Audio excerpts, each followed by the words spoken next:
Buddy, ¿estás? Buenas tardes. Hay algo que tengo bastante tiempo queriendo confesar. Y es que muchas veces no duermo. Despierto de madrugada. Me levanto para trabajar. Incluso siento cómo cada una de mis células me pide un poco más. Y es que el problema comenzó hace 10 años. Se me ocurrió comenzar a estudiar Derecho y conocí a Carla García. Cualquier persona, sobre todo mis colegas abogados, de seguro comprenden que la carrera es una relación en la cual te enamoras, discutes y te desencantas. En primer año de Derecho, al igual que en el noviazgo, no tienes idea del problema en el que te metiste. Todo es hermoso, perfecto. Los conflictos suelen brillar por su ausencia, pero sobre todo porque aún no conocemos las aguas. En el segundo año, ya empezamos a enseriarnos, y es cuando la relación se comienza a ser un poco más profunda. Comenzamos a comprar algunos libros, no por obligación, sino por gusto. Decimos, no, mi futuro, el derecho penal, por supuesto, vamos a hacer justicia. Nos sentimos motivados y a todos nuestros amigos les comentamos orgullosos que ya llevamos un año de relación. Luego, en el tercer año, la cuestión comienza a tornarse un poco complicada. Y es cuando se asoman las responsabilidades. Vienen algunos disgustos y vemos mermada nuestra libertad de acción. No me parece una casualidad que sea el tercer año cuando comenzamos a ver obligaciones. Ya en cuarto año, viene el momento de quiebre. Entendemos de qué trata todo y para dónde va. Nos desencantamos del sistema y pensamos, esto no va a funcionar. Usualmente las parejas que no cuentan con una buena inteligencia emocional suelen tener su ruptura en el umbral de los 3 a 4 años. Pero si pasan esta etapa, es cuando todo se hace más fuerte. En mi caso, después de sentir que había perdido 4 años de mi vida, que no podía ejercer una carrera en un sistema que parece estar diseñado perfectamente para el caos, toqué fondo. Y allí hallé 2 cosas: el derecho de autor y Carla García. Comienzo hablándole sobre el derecho de autor. El derecho de autor es aquella rama de la propiedad intelectual que nace por y para gracia de la industria cultural. Sí, hay marcas, hay patentes, hay diseños dentro de lo que llaman la economía naranja, las economías creativas. Pero el derecho de autor es la única rama que tiene por objeto las obras de carácter artístico. Carla García, además de ser ilustradora, artista plástica, mi esposa y la futura madre de 2 bebés que vienen en camino, ha sido la responsable de mis motivaciones, mis preguntas y tal vez la respuesta al hecho de que hoy esté parado hablando con ustedes sobre el tema que me toca exponer. Y todo comenzó con 2 simples preguntas.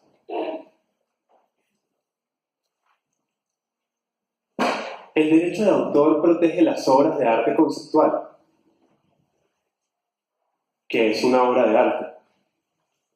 De estas interrogantes surgen varios problemas, dentro de los cuales la inteligencia artificial es apenas un pequeño aspecto de ellas. Veamos qué nos dice la Real Academia de la Lengua Española sobre las palabras arte y obra. Según la RAE, el arte es la capacidad o habilidad para hacer algo, una manifestación de la actividad humana mediante la cual se interpreta lo real o se plasma lo imaginado con recursos plásticos, lingüísticos o sonoros. Por otra parte, el concepto de obra o la definición de obra nos dice que es una cosa hecha o producida por un agente. Cualquier producto intelectual en ciencias, letras o artes, y con particularidad el que es de alguna importancia. Estos conceptos son importantes, por cuanto el derecho de autor no es hermético. ¿Alguna vez escucharon la expresión, el derecho es una ciencia hermética? Levanten la mano. Nadie. ¿Saben lo que significa la palabra hermético? Impenetrable. Entonces, ¿creen que el derecho es un sistema hermético? ¿Cómo se interpreta el derecho? Aquí tenemos ya hay varios abogados y algunos que están a un empujón. Se supone que el derecho, dentro de sí mismo, cuenta con las herramientas para poder interpretarse. Y precisamente contamos con las fuentes del derecho, dependiendo de cada rama. Sin embargo, el derecho de autor se queda corto. Veamos qué nos dice la ley de derecho de autor. Usualmente las leyes en materia de derecho de autor tienen este tipo de disposición, en la que nos dicen: las disposiciones de esta ley protegen los derechos de los autores sobre todas las obras del ingenio de carácter creador, ya sea de índole literaria, científica o artística. Suena muy bonito, pero ¿dónde conseguimos el concepto de obra artística? El derecho nos tiene un concepto de obra artística. ¿Cuál es el alcance, los límites de la concepción de obra para el derecho de autor? Tenemos casos fáciles, como por ejemplo una canción, un libro, una pintura, una obra de teatro, una película. Pero ¿qué ocurre cuando se comienza a ser compleja la relación? Para responder a estas interrogantes tenemos que recordar que el derecho de autor nace por y para atender a la industria cultural. Por lo cual, si dentro del mismo derecho no existe un concepto cerrado de lo que debe entenderse por obra, yo recurriría a lo que nos dicen los expertos. En este caso, tenemos a Umberto Eco, escritor y filósofo, conocido por el libro El nombre de la rosa, película que además la protagonizó Sean Connery, y tiene varios ensayos sobre estética en los que estudia la historia de la fealdad y la historia de la belleza. Trabajó especialmente la semiótica, estética y lingüística dentro del arte, y nos trae a colación el concepto de obra abierta, como aquella obra que va a ser reinterpretada cada vez que el espectador se enfrenta a ella, por lo que es capaz de reescribirla y lo convierte a sí mismo en autor. Aquí tenemos una obra de Jackson Pollock titulada Convergencia. ¿Alguien entiende esa obra? ¿Sí la comprenden? ¿Pudieran hacer el esfuerzo?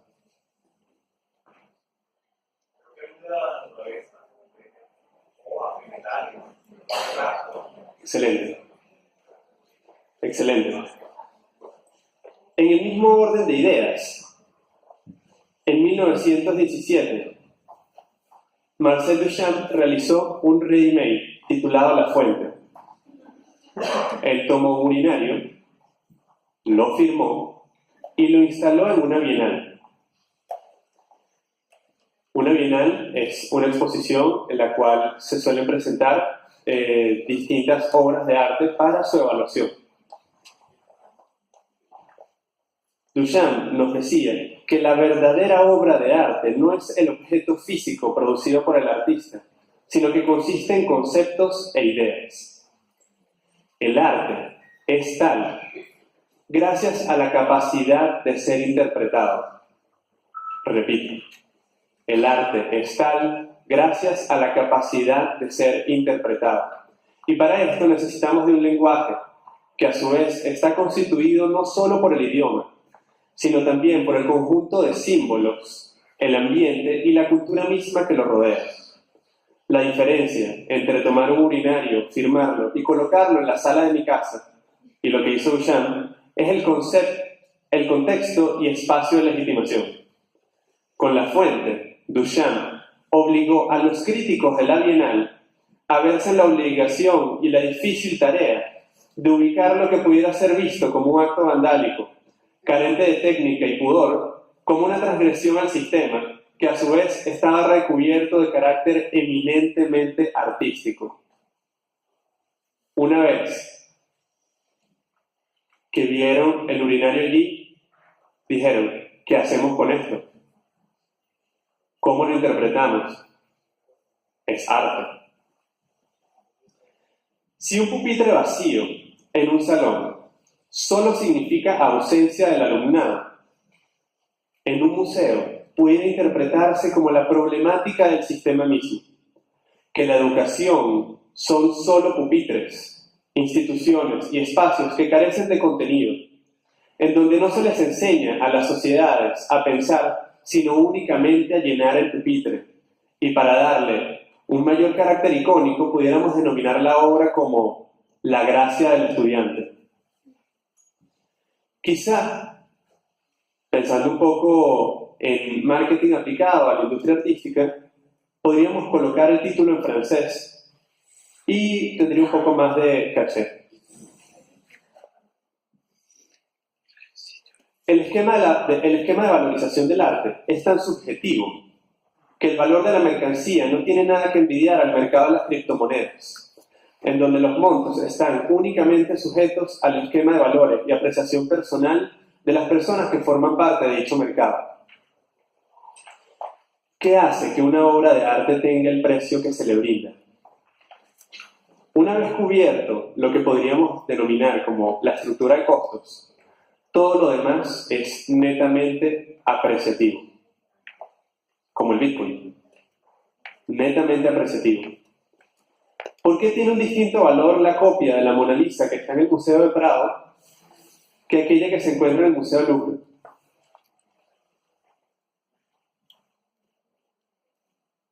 De hecho,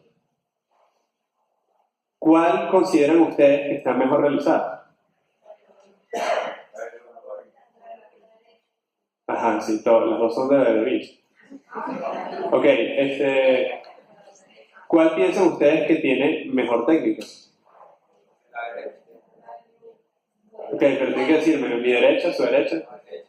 ¿Quiénes opinan que esta está mejor realizada? ¿Quiénes opinan que es esta?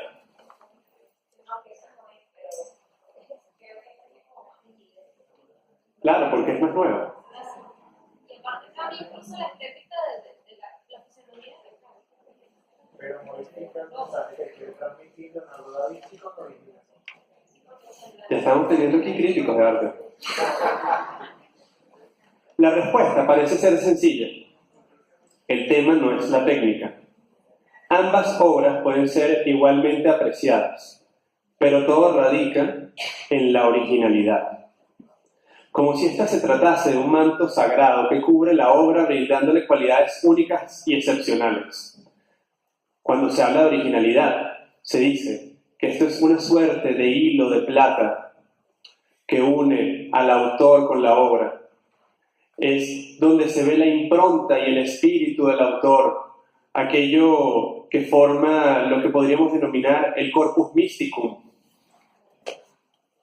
que simplemente está soportado a través de un corpus mechanicum. Sin embargo, toda esta poética no nos dice que es una obra de arte, ni tampoco nos aclara muy bien el concepto de qué es originalidad. Barthes, filósofo y ensayista francés, siguiendo las ideas de Umberto Eco, nos dice que el acto mismo de escribir o crear es una reescritura, ya que nosotros lo que hacemos es tomar palabras, símbolos, conceptos e ideas para reinsertarlos en la cultura. Razón por la cual, para darle vida al lector, que tiene la capacidad de reinterpretar muchísimas veces la obra, el autor, como concepto, debe morir. Hay que tener presente que el autor es una categoría moderna, por el sentido de pertenencia que entrega la firma, Es así como se llega a la conclusión de que el autor es un personaje moderno donde solo importa el prestigio del individuo. Pero no se toma en cuenta que lo que se escribe o lo que escribe ese autor son ideas que pertenecen a la cultura y no propiamente a él. De igual forma, Michel Foucault, también historiador y filósofo francés en su texto, que es un autor, nos dice que el autor está relacionado con la idea de la muerte, donde se explica que la obra sobrevive al autor, quien como categoría nunca fue tal en vida. Las obras, como los hijos, tienen vida propia y pueden o no seguir la suerte del autor. Sin embargo, no siempre es sencillo realizar este proceso de enajenación. Recuerdo cuando el cantante Roque Valero se dedicaba principalmente a la música y a la actuación. No era reconocido por, digamos, sus orientaciones o facetas políticas. Siempre me ha parecido que es un buen artista. Mi abuela disfrutaba mucho de las canciones de Roque Valero, pero en el momento en que Roque Valero se empezó a dedicar a la política, mi abuela me decía, ya no me gusta Roque Valero. No me gusta. Y yo le dije, cambió Roque. ¿En qué momento cambiaron las canciones? El artista y su obra son totalmente independientes.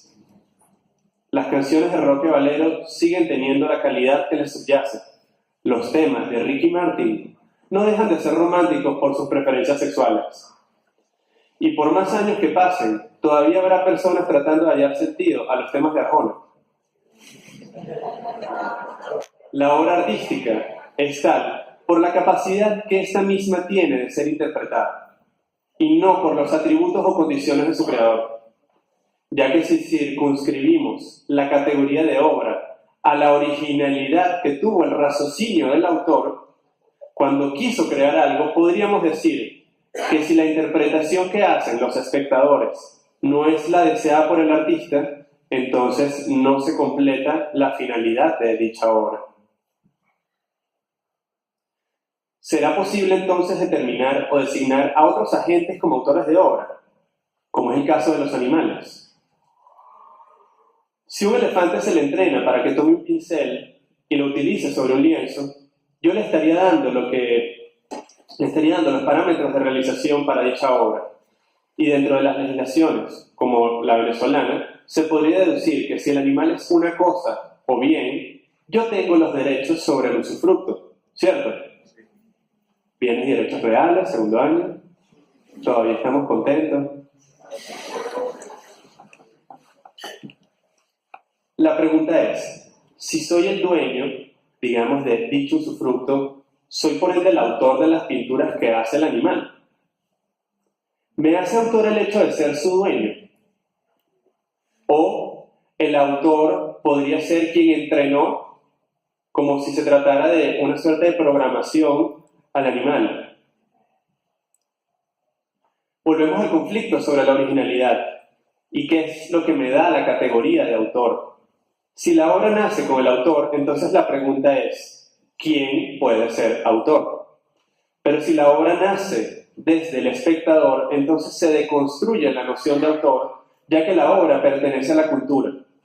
Y cuando hablamos de derecho de autor, en realidad lo que deberíamos realizar es una atribución de titularidad de los derechos sobre dicha obra. Hace unos años estuvo en boga el caso de Naruto, un mono que realizó un selfie, y se creó un conflicto sobre la titularidad de los derechos, en donde se discutía si recaían en el dueño de la cámara, en el mono o en el dominio público per se.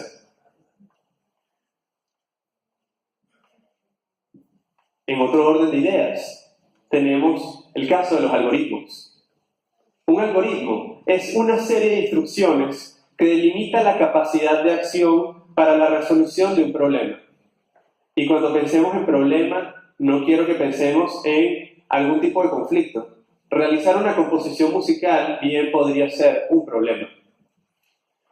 Las proporciones en la pintura, el sistema de notación musical o el idioma mismo son parámetros que nos permiten y nos delimitan un campo de acción dentro del cual contamos con un número finito de posibilidades al que se suma nuestra libertad de acción. Los algoritmos, como dije, se basan en la resolución de problemas a través de una serie de normas o parámetros y la información que se les presenta para operar. Es así como el arte recobra su carácter utilitario y se aleja nuevamente de la concepción del arte por el arte, y sin finalidad alguna más que su propia existencia. El caso, por ejemplo, de lo que podría ser la inteligencia artificial,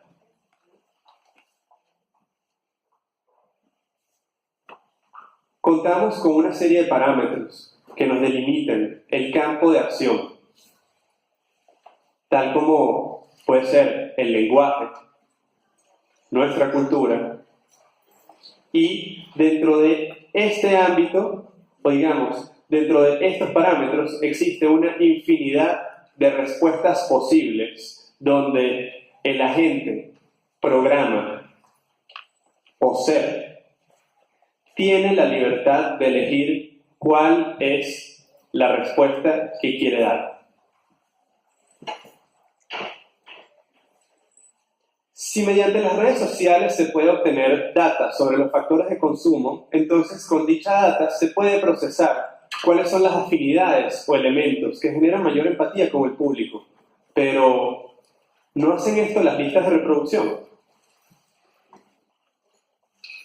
Tenemos el caso de las bases de datos. Las bases de datos son uno de los elementos protegibles por el derecho de autor, no en razón de sus contenidos per se, sino de la selección original que se hace de los mismos. En el caso de Spotify, Deezer o alguna de las plataformas de streaming, ¿cómo se conforman los playlists? Muchos de ellos son curados por personas. De hecho, nosotros podemos crear nuestros propios playlists.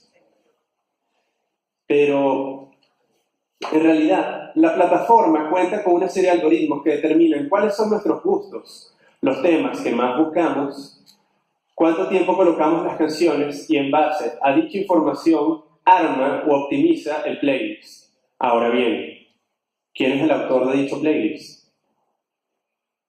Spotify. Nadie. Quizá yo, porque se trata de mi información y mis gustos. Aunque de pronto no pedí que tomaran esos datos. Que en paz descanse Zuckerberg. Una respuesta interesante sería afirmar que la originalidad está supeditada a la inteligencia del creador. Sin embargo, entra en juego la palabra inteligencia, que no es la capacidad, no es más que la capacidad de comprender y aprender algo. La inteligencia artificial no es más que la disciplina científica encargada de crear máquinas capaces de aprender y razonar. Y pueden también crear obras. Tenemos el caso de My Artificial Muse, un proyecto de inteligencia artificial que se basa en una red neuronal que analiza y aprende de las obras creadas por otros pintores para crear una propia.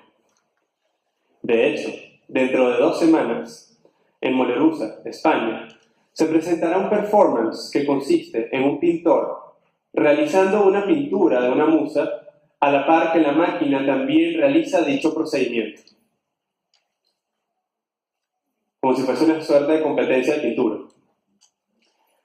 Mientras esto ocurre, un productor musical y además programador creó unos algoritmos que estudian las pinceladas que recrea tanto la máquina como el pintor, y en base a ello se desarrollan una serie de sonidos que agrupados van a ser el soundtrack del performance visto como un todo. En este caso, ¿cuántos derechos podríamos delimitar? El pintor, la máquina, el programador, el productor musical. Aunque estamos hablando del performance como la obra en su totalidad compuesta del momentum. Por otro lado, ¿qué pasaría si esa programación fuese a través de un sistema de código abierto, en donde colaboran tantas personas que es difícil determinar su alcance? Para ello, tenemos el proyecto Magenta de Google Brain Team, que utiliza sistemas de aprendizaje automático o Machine Learning para crear obras artísticas, en donde a través de su biblioteca TensorFlow crea su primera canción en 2016 por iniciativa propia. Volvemos a la pregunta. Nos enfrentamos a esto y todos tenemos claro que estamos frente a una canción. ¿Quién es el autor? Entonces nos hacemos otra pregunta. ¿Qué le brinda la categoría de arte a una obra? ¿Es la originalidad? ¿La originalidad está sometida a la creatividad? La creatividad está a su vez enmarcada dentro del concepto de inteligencia. La inteligencia es el punto de partida y en donde recaen los derechos de autor. Siempre todo nos lleva al mismo punto. Si el creador es el punto de partida, entonces es sencillo. Al tratarse de animales o máquinas, ya que se les podría considerar creadores para el ejercicio de los derechos, se les podría considerar creadores a los animales o máquinas, pero el ejercicio de los derechos lo haría el dueño o titular, como si se tratase en realidad de una curatela de algún tipo de obra realizada por un niño que carece de la capacidad jurídica para ejercer sus propios derechos. Ahora bien, si entonces máquinas o animales pudieran crear obras y considerarse como autores, independientemente del ejercicio de los derechos que lo van a realizar, digamos, los titulares, nos hallamos ante una problemática que es, por ejemplo, si la obra o, digamos, los derechos patrimoniales duran toda la vida del autor más una cantidad de años luego de su muerte, ¿cuándo muere la máquina? Si consideramos que su existencia podría ser teóricamente infinita, nos supeditamos a una tesis existencialista en donde quizás morir sea la última decisión libre que la máquina podría ejercer, como lo muestra la película Her de Joaquín Phoenix. Si tomamos un grupo de aborígenes australianos y los colocamos en el Museo del Prado, no entenderán ni apreciarán las obras, porque no se trata de algo inherente al ser humano, ya que el arte es un ejercicio de apropiación cultural en donde una determinada cultura se enfrenta a determinados fenómenos y los absorbe, y los reinserta luego nuevamente dentro de su propia cultura, para dotarles de significado. Por lo tanto, el arte existe solo en la medida en que puede ser apreciado como tal. Así que yo, como abogado y artista, pro derechos de autor, pienso que lo mejor sería de construir el concepto de derecho de autor y que comencemos a hablar sobre derechos de la obra. Dejo abiertas las preguntas. ¿Existe entonces el libre albedrío? Estudios recientes de física cuántica nos muestran que nuestros actos ocurren y el impulso eléctrico que llamamos pensamiento se manifiesta luego, con lo cual podríamos decir que hay algo determinista que nos mueve. Vamos a llamarlo Dios o destino. Y todos nuestros actos son una serie de procesos determinados por una serie de causalidades. Al programar las máquinas mediante algoritmos y permitirles una supuesta libertad de acción, ¿no somos acaso en ese momento nosotros Dios para el universo de la máquina? Los invito a leer la paradoja de Schrödinger, que nos recuerda cómo el espectador modifica o altera un evento al presenciarlo. Lo que viene es la computación cuántica y aún no sabemos qué hacer con el urinario de Duchamp. Muchas gracias.